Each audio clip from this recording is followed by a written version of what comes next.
ఇరాన్పై దాడి చేసిన అమెరికాకు బుద్ధి చెప్పేందుకు చాలా దేశాలు రెడీగా ఉన్నాయంటూ రష్యా మాజీ అధ్యక్షుడు దిమిత్రీ మెద్వదేవ్ కీలక వ్యాఖ్యలు చేశారు. ఇరాన్కు అణ్వాయుధాలు ఇచ్చేందుకు సిద్ధంగా ఉన్నామన్నారు.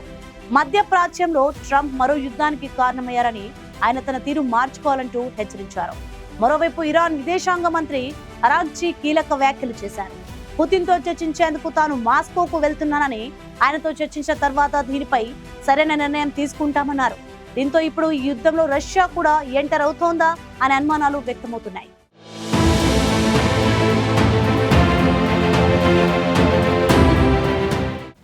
ఇరాన్ అణుబాంబు తయారీ పశ్చిమాసియా మొత్తాన్ని ప్రమాదంలో పడేసింది. ఇరాన్ దగ్గర అణ్వాయుధాలు ఉండకూడదంటూ దాదాపు 10 రోజులుగా ఇజ్రాయెల్ ఇరాన్పై దాడి చేస్తుంది. దీంతో ఈ రెండు దేశాల మధ్య భీకర యుద్ధం ప్రారంభమైంది.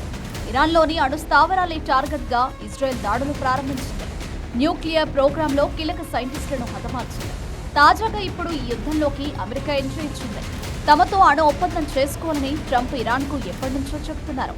అయితే ఇరాన్ ట్రంప్ మాటలను లెక్క చేయడం లేదు. దీంతో అమెరికా ఇరాన్పై దాడులు చేసింది. ఫోర్డో, నతాన్స్, ఇస్ఫహాన్ 3 అణు స్థావరాలపై దాడి చేసినట్టు ట్రంప్ ప్రకటించారు. ఇరాన్ అణు స్థావరాలపై తమ దాడి పూర్తయినట్టు పేర్కొన్నారు.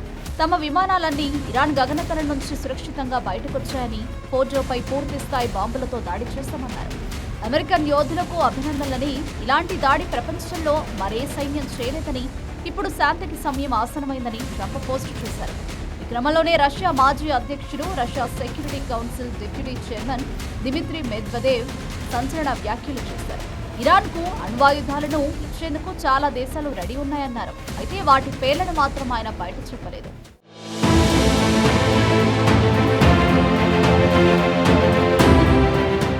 ఇజ్రాయెల్ అమెరికా దాడులను రష్యా మొదటి నుంచి వ్యతిరేకించడం, ఆ దేశ అణ్వాయుధాలను కూడా కలిగి ఉండడంతో మెద్వదేవ్ వ్యాఖ్యలు చర్చనీయాంశంగా మారాయి. ట్రంప్ తీరుపై ఆయన ఫైర్ అయ్యారు. మధ్యప్రాచ్యంలో మరో యుద్ధానికి ట్రంప్ కారకుడయ్యాడని సంచలన వ్యాఖ్యలు చేశారు.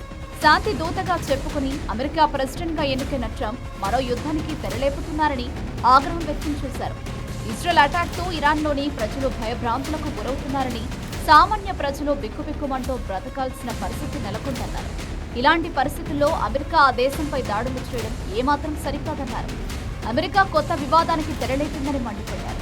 డొనాల్డ్ ట్రంప్ తన తీరు మార్చుకుంటే ఆయనకే మంచిదని సూచించారు. ఇదే సమయంలో ఇరాన్ విదేశాంగ మంత్రి అబ్బాస్ అరాగ్జీ సంచలన వ్యాఖ్యలు చేశారు. దేశంలో 3 అణు స్థావరాల లక్ష్యంగా అటాక్ చేసిన వారికి తగిన బుద్ధి చెబుతామని వార్నింగ్ ఇచ్చారు. అమెరికాకు త్వరలోనే సరైన గుణపాఠం నేర్పిస్తామని అన్నారు. ఇస్తాంబుల్లో జరుగుతున్న ఆర్గనైజేషన్ ఆఫ్ ఇస్లామిక్ కోఆపరేషన్ సదస్సులో పాల్గొనేందుకు ఆయన వెళ్లారు. ఈ సందర్భంగా ఆయన అమెరికాపై మండిపడ్డారు. తాజా యుద్ధ పరిస్థితుల గురించి రష్యా అధ్యక్షుడు వ్లాదిమిర్ పుతిన్తో చర్చిస్తామని అన్నారు. ఆయనతో భేటీ అయ్యేందుకు మాస్కోకు వెళుతున్నట్టు తెలిపారు. రేపు పుతిన్తో ఉన్నత స్థాయి సమావేశం నిర్వహించినట్టు వెల్లడించారు.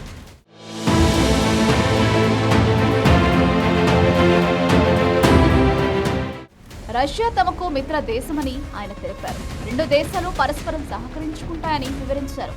పుతిన్తో చర్చించిన తర్వాత సరైన నిర్ణయం తీసుకుంటామన్నారు. ఇంటర్నేషనల్ యాక్ట్ను ఉల్లంఘించి అమెరికా అణు స్థావరాలపై అటాక్ చేసిందని ఆగ్రహం వ్యక్తం చేశారు. అణు స్థావరాలపై అటాక్ చేసి అమెరికా తన హద్దును దాటేసిందని మండిపడ్డారు. అందుకు ట్రంప్ తగిన మూల్యం చెల్లించుకోవాల్సి వస్తుందన్నారు. యుఎన్ చార్టర్లోని ఆర్టికల్ 51 ప్రకారం ఆత్మరక్షణ చేసుకునే హక్కును వినియోగించుకుంటామని తెలిపారు. సరైన టైం చూసి అమెరికాకు తగిన బుద్ధి గట్టిగా చెప్తామని అబ్బాస్ ఫైర్ అయ్యారు. ఇదిలా ఉండగా తనకు నోబెల్ శాంతి కావాలంటూనే ట్రంప్ ఇరాన్పై దాడి చేయడం విస్మయం కలిగిస్తోంది. వారం రోజులు గడువిచ్చి మరీ 2 రోజుల్లో ఇరాన్పై వైమానిక దాడులు చేశారు. ఎక్కడ యుద్ధం జరిగినా ట్రంప్ తలదూరుస్తున్నారు. ఇరాన్, ఇజ్రాయెల్ మధ్య జరుగుతున్న యుద్ధంలో మూడో దేశం ఏదీ ఇన్వాల్వ్ అవ్వలేదు. కానీ ఎక్కడో ఉన్న అమెరికా మాత్రం ఇరాన్కు వార్నింగ్ ఇచ్చింది. వారం రోజుల్లోగా చర్చలకు సిద్ధం కావాలని, లేకపోతే ఇరాన్ అంతా చూస్తామని ట్రంప్ వార్నింగ్ ఇచ్చారు.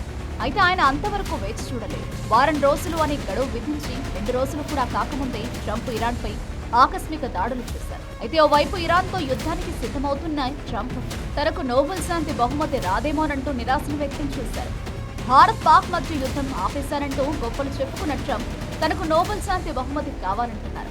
అంతేకాక ట్రంప్కు నోబెల్ శాంతి బహుమతిని పాకిస్తాన్ ప్రతిపాదించింది. ట్రంప్ను ప్రత్యక్షంగా పరోక్షంగా కాకపెట్టేందుకే పాకిస్తాన్ ఈ ఉపాయం ఆలోచించిందని విశ్లేషకులు చెబుతున్నారు.